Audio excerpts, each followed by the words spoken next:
আজ আমরা আলোচনা করব একটি গুরুত্বপূর্ণ বিষয়, বাঙালি জাতির উদ্ভব ও বিকাশ। বিসিএস সহ সরকারি চাকরি ও ভর্তি পরীক্ষায় এ নিয়ে প্রচুর প্রশ্ন আসে, কিন্তু চিন্তা নেই, আজ আমরা এমনভাবে জানবো যেন গল্প শুনছি। চলুন শুরু করি। প্রাচীন বসতি ও প্রথম মানব। ভাবুন তো, আজ থেকে প্রায় 20,000 বছর আগে মানুষের প্রথম পদচিহ্ন পড়েছিল এই ভূখণ্ডে। তখন ছিল পাথর যুগ। তারা ছোট ছোট গুহা, পাহাড়ে আশ্রয়ে থাকত। পরে কপার যুগে প্রায় 4,000 বছর আগে মানুষ শস্য চাষ করতে শিখল, মাটির পাত্র বানালো, ধাতব যন্ত্রপাতি ব্যবহার শুরু করল। এভাবেই শুরু হয় বাংলার সভ্যতার প্রাচীন যাত্রা। কোন কোন জাতিগোষ্ঠীর মিশ্রণে আমরা বাঙালি? বাঙালি জাতি কোনো একক জাতি নয়, আমরা এক বিশাল মিশ্রণ। প্রথমে আসে নেগ্রিটো জাতি। তারা ছিল ছোট গড়নের, কৃষ্ণবর্ণ এবং অতি প্রাচীন আদিবাসী। তারপর আসে অস্ট্রিক বা নিষাদ জাতি, প্রায় 5,000 বছর আগে ইন্দোচীন থেকে। এরপর দ্রাবিড়রা দক্ষিণ ভারত থেকে এসে অস্ট্রিকদের সঙ্গে মিশে নতুন এক জনগোষ্ঠী গঠন করে। শেষে আসে আর্যরা। তাদের সঙ্গে আসে সংস্কৃত ভাষা, বৈদিক ধর্ম ও নতুন সংস্কৃতির ছোঁয়া।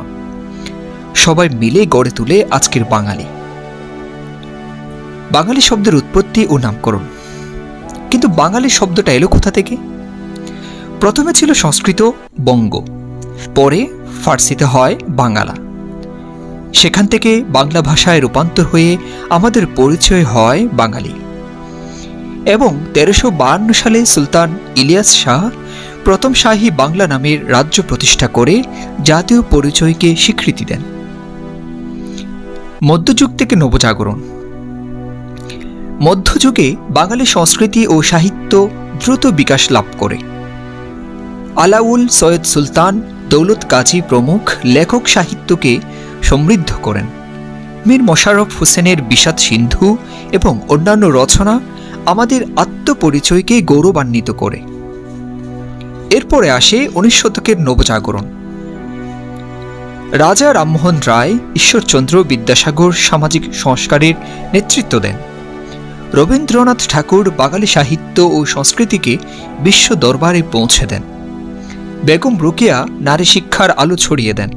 কাজী নজরুল ইসলাম বিদ্রোহী কণ্ঠে জাতিকে জাগিয়ে তোলেন। এই যুগে বাঙালি চেতনা নতুন উচ্চতায় পৌঁছে যায়। আধুনিক বাঙালি জাতি। এভাবেই প্রাচীন আদিবাসী থেকে শুরু করে দ্রাবিড়, আর্য, মুসলিম, ইউরোপীয় সবার সাংস্কৃতিক ছোঁয়া মিশে তৈরি হয়েছে আধুনিক বাঙালি জাতি। আমাদের ভাষা, সাহস আর সংস্কৃতি হাজার বছরের ইতিহাস বহন করে। আজ আমরা জানলাম বাঙালি জাতির গঠনে কত যুগ, কত মানুষ, কত সংস্কৃতির মিশ্রণ ছিল। এই ইতিহাস শুধু পরীক্ষার জন্য নয়, গৌরবেরও বিষয়।